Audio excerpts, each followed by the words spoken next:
asxaabteeda qaaliga waa idin salaamay ku soo dhawaada wargeysyadii ugu dambeeyay ciyaaraha ka faallooda.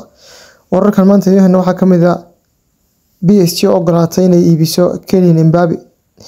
Kooxda Al Hilal oo ka soo gudbisay dalabkii ugu qaalisanaa Kylian Mbappe. Harry Kane oo ogolaatay Tottenham inay iibin karto. Iyo Liverpool loo sheegay qiimaha lagu fasaxi karo Marco Verratti. Kooxda Manchester United oo haysata chance ka fiican kooxaha kale Sofiane Amrabat. kusoo dhawaada asxaabta qaaliga wararkeena ugu dambeeyay.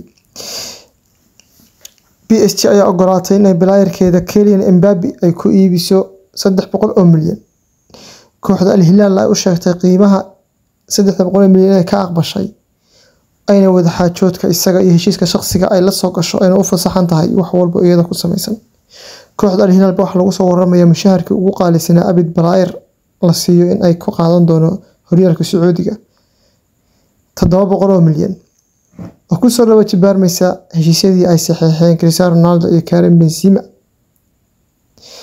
Harry Kane ay ogolaatay kooxdiisa Tottenham in ay ku fasaxayso lacag 100 milyan ama 80 milyan kooxdii soo dhigta waliba kooxaha ka dhisan dibadda Premier League.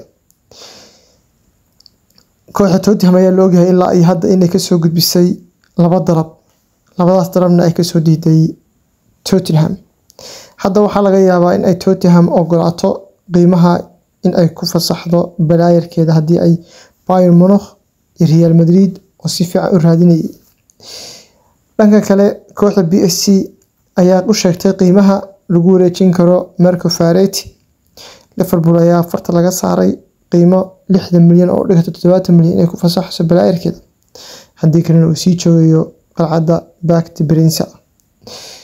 kooxda Liverpool ayaa ay ka tageen balaayiin badan oo khadka dhex ah ay ka mid yihiin Chamberlain, Keita iyo kuwa hadeer maca salaameyn doonay u socda horyaalka Sacuudiga Fabinho iyo Henderson. kooxda PSG waxay tiri qiimo inta ka hooseeya kuma soo fasaxi karno balaayarkeega hibada u leh khadka dhex inuu maamulo.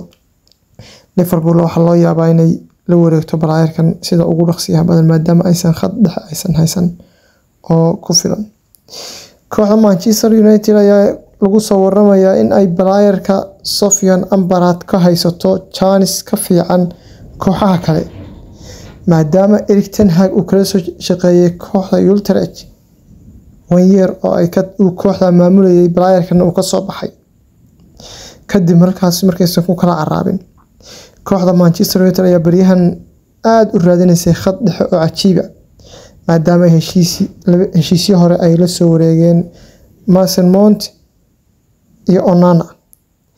kadib hadda waxay raadinayaan waa lambar 9 rasmi oo ay doonayaan inay ku tartamaan xilli ciyaareedka dambe laakiin haddana khad dhexe u baahan yihiin oo baahi khad dhexe u fadhiisata Casemiro way rabaan taasoo lagu waramayo in ay Sofiane Amrabat u haystaan chance waliba iyagoo la gaaray heshiiska shakhsiga ah balaayarka ayna u dhiman tahay in kaliya ay kooxiisa heshiis la gaaraan rasmi ah.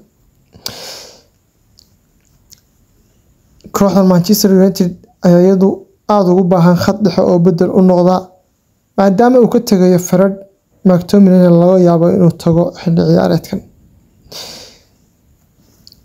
wararkan iyo warar kale naga heli doontaan insha Allah idinkuna page-ka iyo Facebook-ga